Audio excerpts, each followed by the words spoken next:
Okay, and we're back. Hello, Amanda. Hello, Bill. Bill from Uplift Flora and Amanda back again to talk about sugar right in time for the holidays. So, so before we get started, remember to subscribe. Click the little bell so you get notified when we have new content, and subscribe so you can see it. And at the end, we'll put Amanda's bio and how you can go and take her classes for yoga and mindfulness and things on YouTube. So look for that in the description down below. So let's get started. The subject near and dear to my heart, sugar and how it affects us, and how it affects us in many ways, mentally, physically, and when it comes to weight loss. So I'm going to kick it off because I do have a bit of a personal relationship with sugar because I am a sugar addict. And I tell people that and they laugh at me. They think that I'm just joking. But the reality is I was athletic all through my life. Amateur athlete. I did triathlons, running, cycling, blah, blah, blah. And about 10 years ago, I stopped. I got injured and then I started to gain a little weight, and then life happened and kids and everybody needed me. And I just stopped exercising the way I was, and I blew up. I exploded. I gained weight like nothing I've ever seen before. And in August of 2020, I went and I got a COVID test at the doctor. And when I was there, they put me on a scale, and I knew I gained weight, but I didn't realize how much I gained. And I looked at the number and I was like, oh my God, something's got to change. And right at that moment, that was when I said, I got to get back to what I was doing before. And so I went home, and the first thing I did, because I did know a bit about dieting and about exercise and all, the first thing I did was I downloaded an app and I started analyzing what I was eating. And that's when it hit me. I realized at that point in time, I had a sugar addiction. Most of my calories were coming from sugar. And then as I started to think back, even when I was training hard, I was thinking back on it going, oh my God, I was just making excuses going, well, you're burning 4,000 calories a day or 5,000 calories a day. It's fine for you to eat that pint of Ben & Jerry's by yourself. You know, it's fine for you to eat that whole box of donuts. Seriously. And that's how I thought. And you know, I started to look at my behavior, and I realized I had to cut out the sugar. And I did. I cut out the sugar, and I started looking at everything that had sugar in it, you know, whether it was, you know, I cut out milk, I cut out everything. I go strictly almond milk or oat milk now. But the first week, it was terrible. I had headaches. I would wake up in the middle of the night with night sweats. I'd have to get out of bed and go sleep in another room because I didn't want to saturate my bed with, you know, my wife was still sleeping in there. You know, it was just terrible. You know, it was terrible on my body, and I couldn't believe it. But then I started to feel better, and I didn't realize until that happened how bad I had been feeling for the last 10 years, and the direct correlation to how bad I was feeling to what I was doing to myself, to sugar. So that sort of started the whole process. And so, you know, when I did start to detox from sugar, that's sort of the impetus for putting this forward. Because you're drinking green drink today. That was what I started drinking because I wanted to clear my body out. So I got a hold of green drink and pure good stuff like the stuff that we have, the Phyto Green, that was really clean and pure, to start just clearing out my body and getting my body to start feeling better. So that's how the whole thing started. Yeah, no, I mean, the way that you're describing the way you felt when you stopped consuming all the sugar is such a clear description of the withdrawal symptoms, which is in like, duh, it's an addiction, because this is what it feels like when you get off of it, and you have to get through that. You have to get through that hump, and all the while, you know, fuel yourself. Not only the green drink, like helping move things through, but it's also fueling you in a new way. Yeah. Like you're giving your cells, you're teaching your cells and giving them something new to metabolize that's not the refined sugar. And that like pure essence that you're giving it is what's now, you're not on sugar right now, and look at you. I know. I'm glowing. No. Glowing, energetic. Me too.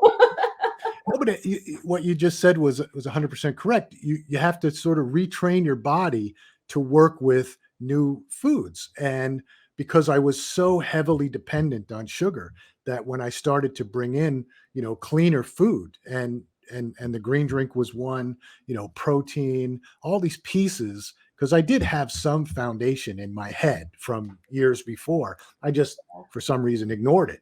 And, then my body started to feel better. And I started to, and I don't want this to sound gross, but I even started to smell better because, Totally. when I sweat, but the sugar was just, it had overtaken my body. I was just one giant sugar cube.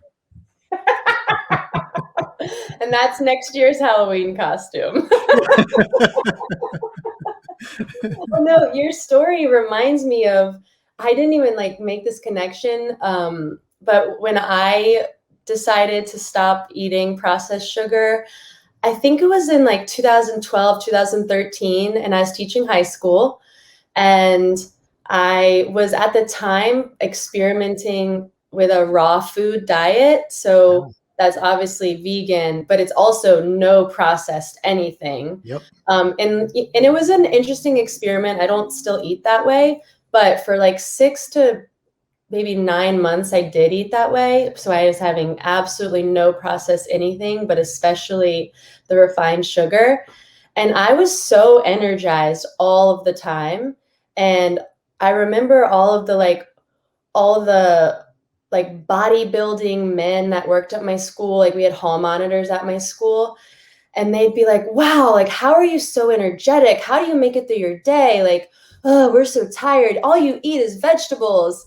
And I'd always like say like, I don't know. And then I'm like, wait a second, I do know. And it's because I'm not filling my body with crap that's weighing it down. And exactly. it was just such like a light bulb moment of like, actually, yes, the food that I am eating is energizing me in a healthy and helpful way. Yeah. As it should be, Yeah. and I think, as we've talked, when you look into the history of sugar and the history of the sugar industry, you can see what we've done as a society, going back. I mean, you look at it, it was so, because I'm not a big label reader when I go to the store, right? I buy what I want to buy. But my daughter was like, well, but my daughter, I wanted I started eating yogurt with no sugar, and just putting fruit in it. But I like the crunch. So I was looking for a crunch, and my daughter was like, oh, just get some granola. But then when I started looking at the granola, it all has processed sugar in it, and I'm looking at it going, you got to be kidding me. And then you start looking, and the one thing I found that did not have any processed sugar added into it was grape nuts. Oh, which I love. Yeah. And it was the only, so it's, which I do love them. It's the only thing that I could do. But when I started reading labels, it's in everything. it's so pervasive. Yeah. It's so pervasive, and it's so hard to avoid. But that's why I read the labels, because you're all of a sudden, and that's like before we, press play, we were talking about the holidays coming up and how, the holidays are just full of sugar. Yeah. And to me, that just reminds me of also being at the grocery store and how you don't know those little sources of sugar. They are like little microdoses of your sugar drug. And so it's the same thing as being with your family at Thanksgiving and Christmas. You're like, I'm just going to have one cookie. Yeah. And it doesn't work like that. And it's not even like a testament to any of our willpower. It is like straight up brain chemistry. It just doesn't work like that. Exactly. Your brain, your dopamine is like, yum, yum, yum, give me more. This was fun. And it's hard to say no once you say yes, even once. And so even at the grocery store, there's that little bit in that box of cereal. You're not even realizing your brain is like so excited about it. And your brain is going to make sure you buy another box and another box unless you can cut that cycle. Exactly. I mean, it's amazing to see what goes on in some of the products that we eat and some of the things that we do, even at the holidays. Like I eat sweet potatoes all the time. All I do is bake the sweet potato, and then I eat it, salt and pepper, right? But for some reason at the holidays, we have to take those sweet potatoes and we have to put maple syrup on top of them and brown sugar, And and marshmallows. marshmallows. It's like, why? Where did Totally. that come from? Yeah, like that's not what our ancestors did. Why are we doing now? But Yeah. I mean, you've already mentioned it goes back to a very interesting history of the sugar industry. They have a lot of sway. They are our nation's like most prolific and largest drug dealers in a way. True. And they are, they put out these recipes back in the day and everybody jumped on them. And now those recipes are like the only way. And it came out a few years ago in 2016. Some journalists discovered that the sugar industry actually paid off researchers to promote saturated fat as the cause of obesity and diabetes instead of sugar. And so America went on this huge low fat, non-fat dieting fad trend and never targeted the actual culprit of sugar. And here we are today, as a nation, really as a world, suffering from the effects of that overload of sugar on all of our systems. Yeah. Yeah. And I mean, I think the effects are tremendous and noted, as I was saying before, Eric Clapton, who's, I think everybody knows, right? Musician. Layla. Yeah, he struggled with addiction most of his adult life, and he set up a sober center down in one of the islands. And in one of the interviews, the interviewer asked him, "When do you think your addictions began?" And he said, "In childhood, I used to stick candy in my mouth like crazy." And when you start thinking about what it leads to, right? Alcoholics all say the same thing, drug addicts all say the same thing. Your depression, your mental health, it all just wears on you. And I can tell you that from my own personal experience, not only did it help me lose weight, and helped me lose weight fast by getting off sugar, but also my mental clarity just got so much better, and my attitude got better. And I felt like when I was eating all this sugar, I was irritable, and but I didn't realize how bad I felt. I didn't realize it. Right. And then, that's why it feels good to feel good, because I feel like I've cleared out like all this stuff out of me that was dragging me down. Yeah, totally. I think, it's so counterintuitive because our brain is the largest user of glucose in our body. Like our brain uses the most sugar. But when you're consuming too much sugar, it is like this overloading, this clouding up.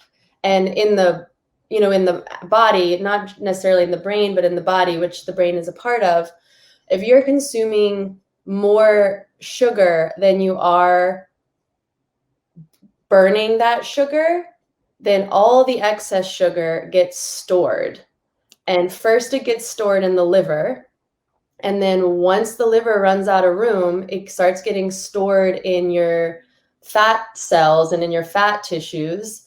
And that just becomes another version of this clogging and this cloudy, like everything's just like, and that, but I mean, that's what it like feels like. That's the sound effect that it feels like to me. It's like you're just clumping and clogging and just getting soggy and heavy. And that's happening physically in your body, but it's translating into your brain too. Because if you're feeling that way in your body, like you're feeling that way in your brain. It's hard to, I mean, have you ever been like feeling like you're stuck on the couch and you can't get up and your brain feels great?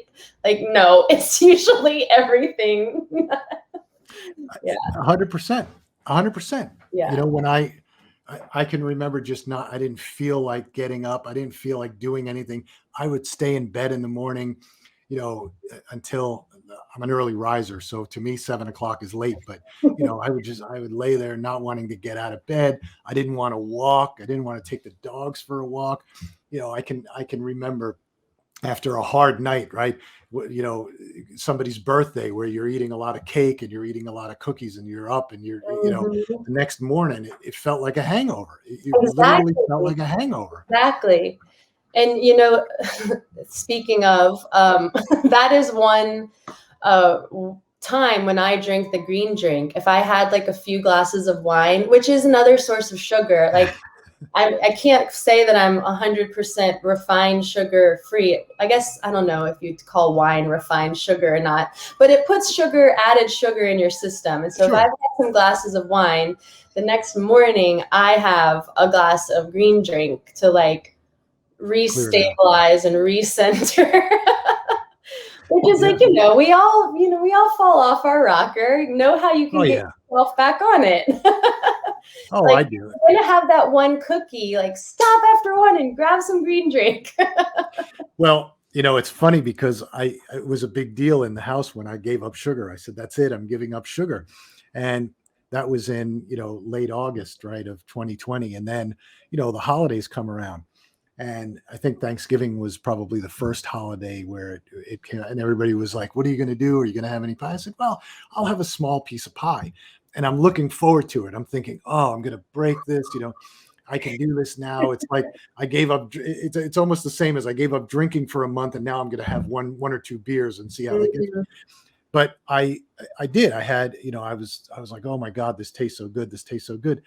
And that night, I just felt so bad. Like my stomach felt so bad. My head felt so bad. I woke up the next morning and I was like, why did I do that to myself? That just, it was Mhm. horrible. And, you know, and it took me 3 or 4 times because then there's birthdays that come up and it took me 3 or 4 times to really get hit over the head with the pan before I said, you know what, I'm going to put a helmet on. I'm not eating the sugar. I don't care if it's somebody's birthday. I don't care if it's Christmas. I don't care. I'll make a sugar-free pie, but I just can't do it. Yeah, I love that metaphor. Put your helmet on. Stop hitting yourself in the head with a pan.